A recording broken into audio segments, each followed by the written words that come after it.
Welcome back to week 2 of National Nutrition Month. It's lunchtime, we've got 30 minutes, let's make this as nutritious as possible. Remember, when making a meal, it's important to select foods from all 5 food groups: fruit, vegetable, protein, grain, and dairy. And we want to make half that plate fruit and vegetables. Doing this will help you meet all of your daily nutritional needs. Quesadilla and guac. Let's talk about our ingredients. We have 2 whole wheat flour tortillas. We have about 3/4 cup of pinto beans. We have about a 1/2 cup of shredded cheese. I have a little bit of unsalted butter here that's going to crisp up the quesadilla in the pan. I have guacamole ingredients. Avocado, of course.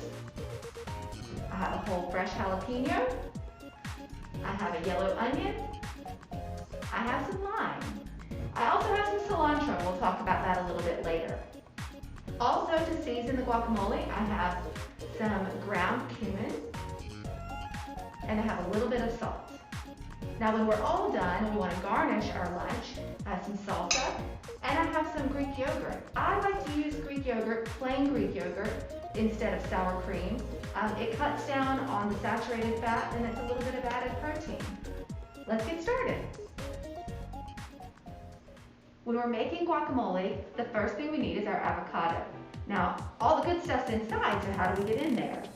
We're going to take our knife and carefully insert it into the top of the avocado and just roll it around until we've made it back to the top. Twist and open up. So now we've got one side without the pit, one side with a pit. We've got to get the pit out. I'm going to take my knife and insert it a little bit into the pit, turn, and it comes right out. These are all things you need to do with adult supervision, and be very careful as you're moving with your knife at any time. We'll remove the pit.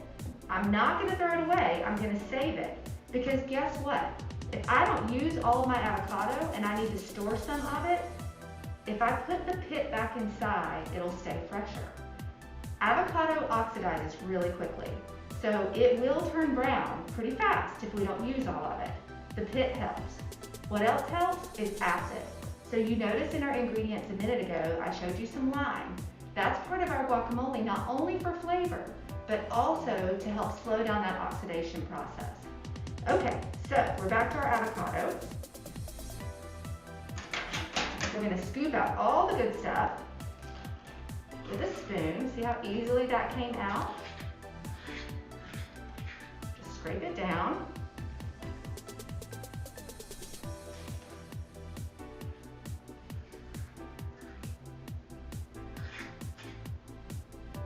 Right in there.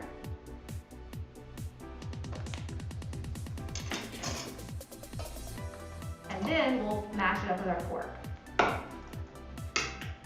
One of our main ingredients today is avocados. It's going to take up the fruit and vegetable component on your plate. It's actually a fatty fruit that is native to Mexico and Central America. It has a smooth and creamy texture. It also has a very unique nutrition profile. They contain lots of fiber and are rich in vitamins and minerals such as B vitamins, vitamin K, potassium, copper, vitamin E, and vitamin C. So why are these vitamins and minerals so important? Well, in our body, our B vitamins are important for normal cell function and tissue growth and helps convert food into energy. Vitamin K is important for blood clotting and may have benefits for bone health. Potassium is an essential mineral that is beneficial for blood pressure control and heart health. Avocados contain more potassium than bananas. Vitamin E, an antioxidant that may help protect your cells from damage, and vitamin C, an antioxidant that is important for immune function and skin health. Our next ingredient for our guacamole is our yellow onion. Now this yellow onion is huge. We're not going to use this whole yellow onion in this little bit of guacamole. So I'm going to show you how to chop it. Then if you want to keep the rest of it, you want to put it in a Ziploc bag and you want to freeze it. The best thing to do is to take the top and the bottom off of the onions before we start to dice. But this top is the root end. We want to keep a little bit of that intact, and I'll show you when I cut into it, so that as we're chopping, the whole onion doesn't fall apart. So we'll take the bottom off, and then we're going to take the top off, but like I said, we're going to keep it pretty close to this root end so that it stays intact. So if you can see in here, this is going to hold our onion together as we chop. Now, cut it in half, and we'll remove the skin. If you have a problem with your eyes tearing up while you're chopping your onion, it helps if you breathe through your mouth instead of your nose. Some people say hold a matchstick in between your teeth and that helps. There's really no way to stop it all the way, but it does help to breathe through your mouth. Okay, so we're going to dice this onion. Again, we've got our root end on this side. We're going to go away from the root end and make slices, being very careful to keep our fingers tucked, our thumb tucked in. When we teach, we talk about putting the bear in the cave. So thumb always stays in, fingers stay tucked as we're cutting with our knife. And we'll make even slices all the way down. Now, we're going to hold here again and make a slice towards the root, but not near our fingers. And then we can begin to do our dicing. So nice, even dices all the way down. And as you can see, the root is here, it's still holding our onion together. So I'll do this side, and then we'll start to dice our jalapeno. Fresh jalapeno. Now this could be considered an optional ingredient if you don't want any spice in your guacamole. One thing about jalapenos is the seeds are all on the inside. So when we cut this jalapeno open, we can remove all of those seeds, and that takes away a lot of the spiciness. If you like it really spicy, you can leave some of the seeds in. When we finish dicing this jalapeno, I can't stress enough that it is important to immediately wash your hands. Do not touch your face, do not touch your eyes, wash your hands, because a jalapeno is going to make your face or your eyes or anywhere you touch burn if you don't get it off of your skin first. Okay, so we'll take the top off, and see here are all the seeds. I'm going to cut it in half, and again, it's an optional ingredient in the guacamole. You can put as much or as little as you want. And I'm going to cut mine into quarters. I just think it's easier to handle that way. And then I'm going to remove my seeds. And then this white part that's called a rib. This is mostly water. There's not a lot of flavor in it. So see, I can just scrape those seeds out. If you're someone who likes really spicy, you can add some of those into your jalapeno. If you don't, leave them out. Then we're going to finely dice this. I might even mince this up. So mincing is a really, really, really fine dice. That way you don't just crunch down on a giant piece of jalapeno. So we get it really small.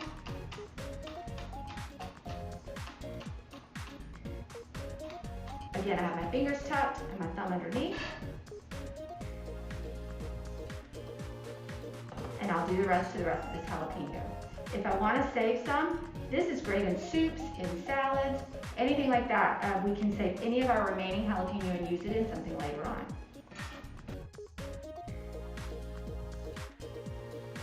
It's time for our citrus.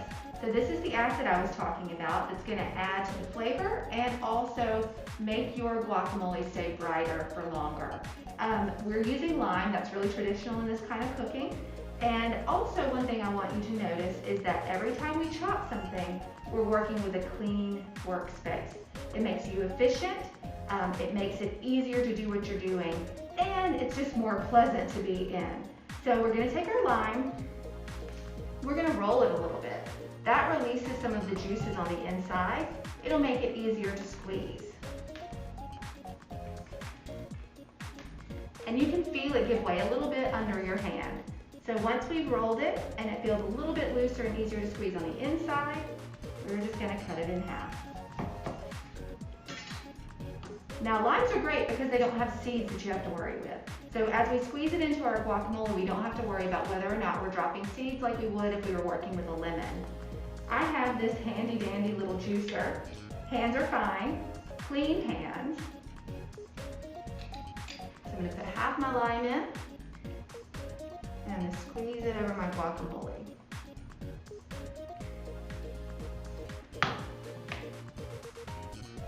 Then I'm going to add my jalapeno. I'm going to add my onion.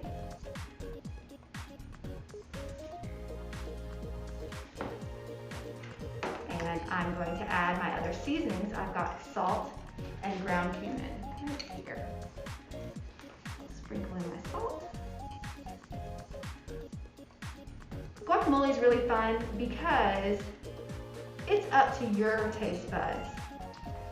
You add as much cumin, you add as much onion, you add as much lime as you like.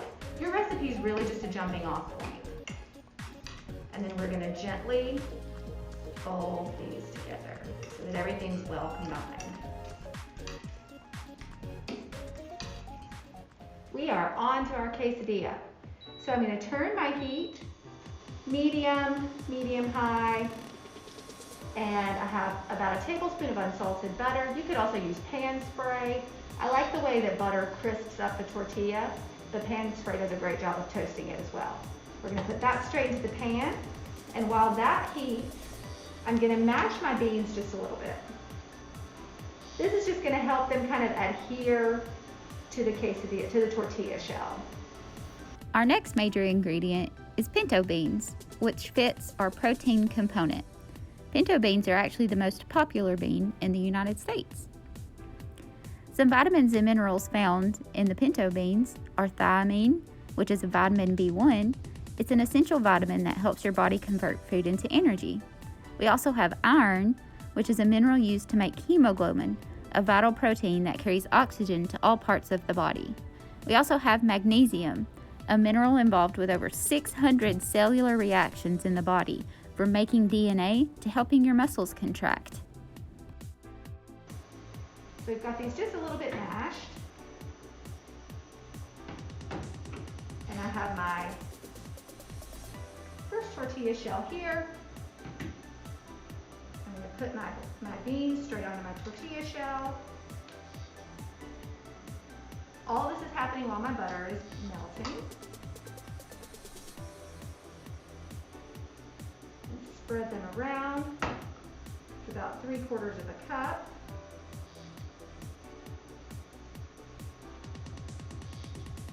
Okay, then I'm going to sprinkle my cheese. About half a cup of shredded cheese.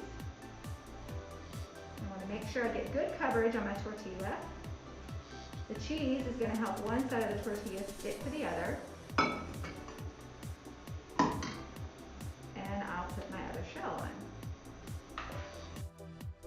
Next up in our recipe is cheese. This fits our dairy component. One of the most important minerals we find in dairy is calcium. It's used to help build and maintain strong bones. Having trouble digesting dairy? You're not alone. In fact, 65% of the world's population can't digest lactose, which is a type of sugar found in milk. But calcium can also be found in dark green leafy vegetables, dried peas and beans, fish with bones, and calcium-fortified juices and cereals. Also found in cheese are vitamins A and B12.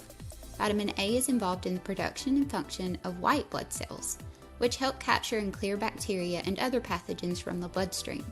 In other words, it helps keep your immune system healthy and functioning at its best. Vitamin B12 is important for the production of the red blood cells and DNA, as well as the proper functioning of your nervous system. Now we come to our whole grain tortilla, which makes up our grain component. Depending on the size and type of tortilla you are choosing, tortillas can be moderate in calories and serve as a good source of protein, fiber, B vitamins, and iron. Whole grains are a good substitute for processed refined grains such as white bread, white rice, and white pasta, and when used in place of processed grains, can help to improve your blood sugars and help keep you full. Half the grains we eat should be whole grains to help our bodies protect against heart disease, diabetes, obesity, and certain types of cancer. If you're not sure something has whole grains, and this is important, check the product label or the nutrition facts panel. Look for the word whole on the package, and make sure whole grains appear among the first items in the ingredient list. Some packages will advertise multi-grain, which means that a food contains more than one type of grain. However, that does not mean there are whole grains in the product, causing you to miss out on all the benefits whole grains provide to your body. So at this point, my butter's almost melted. We'll go straight into the pan.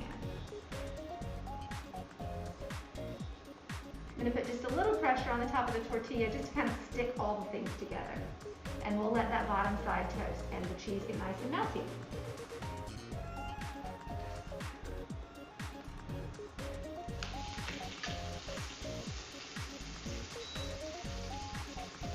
We flipped our quesadilla. We're nice and toasty on the top side. I turned my heat down just a little bit because now the pan is hot, the butter is hot. You don't want the butter to burn. You don't want the pan to keep getting hotter and hotter. So turn the heat down so that the other side can crisp in the butter, and then we will be set.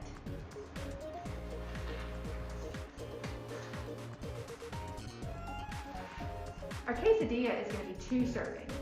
So we'll cut it in half.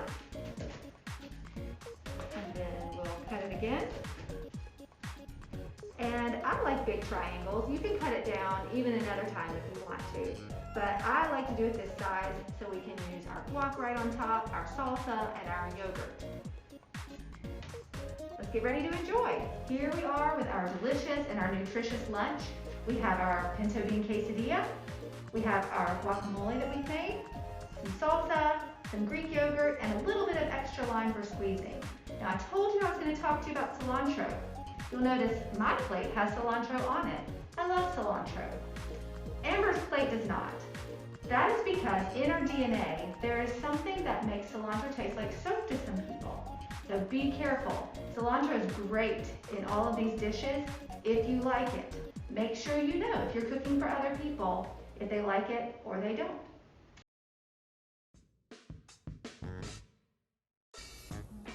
When reading a nutrition label, we start by looking at the serving size. Our serving size here is for 1, and our recipe yielded 2 servings. Next, we look at nutrients our bodies need more of: dietary fiber, vitamin D, calcium, iron, and potassium. These nutrients are beneficial to us as they increase the frequency of bowel movements, lower blood glucose and unhealthy blood cholesterol levels. They also improve our healthy blood cholesterol levels. Diets higher in vitamin D, calcium, iron, and potassium can reduce the risk of developing osteoporosis, anemia, and high blood pressure. Next, look at the nutrients we want less of: saturated fat, sodium, and added sugars. These nutrients are associated with adverse health effects. Our recipe today covers all the components of a healthy plate. Remember all those 5 food groups: fruit, vegetable, protein, grain, and dairy. In doing this, we have provided our bodies with more of the nutrients we need, like fiber at 54%, calcium at 25%, iron at 15%, and potassium at 15%. As a reference, a 20% value is considered to be high, not to mention how yummy, quick, and modifiable this recipe is. A truly great lunch.